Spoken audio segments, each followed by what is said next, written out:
I was glad. I just wanted to hear him admit it. Jessica Williams lost her child to murder in December of 2018. Now, 4.5 years later, Pastor Albert Weathers of Sterling Heights has pleaded guilty to killing 36-year-old Kelly Stough, a transgender woman leaving her body in the street near McNichols and Brush in Detroit, an area known for prostitution. Did you say a prayer with her before you left her out in the street like trash?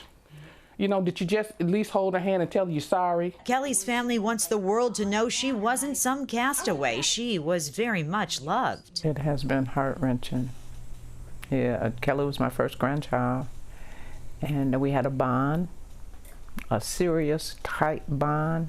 I don't want her to be what society may have a picture of trans women of color. You know, they're not throwaways. They're not people who people have forgotten.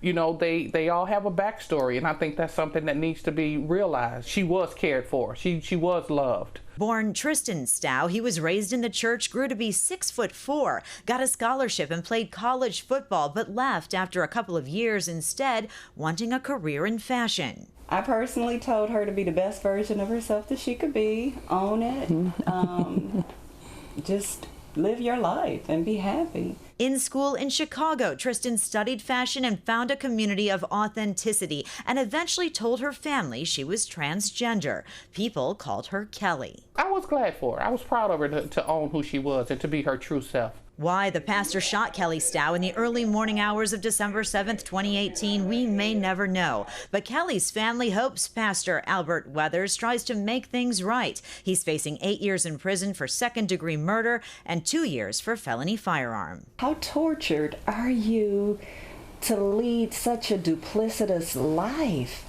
and to the point that you were willing to cover up what you did by taking this life? How dare you? Clearly, he's attracted to that population. So own it. Own it. And maybe change your life. Kelly's family grateful to the Wayne County prosecutor and Wayne County victim advocate for the transgender community, Julissa Abad, for sticking with the case that was finally about to go to trial on Monday. I am glad that there was a conviction.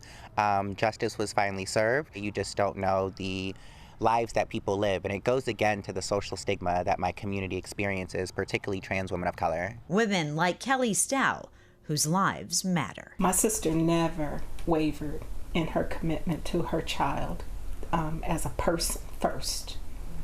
And that's what I would encourage families to do. Look beyond the social stigmas. Stick by your kid, you know, stand with them. You know, you had them, they're yours, and support them. In Detroit, Amy Lang, Fox 2 News.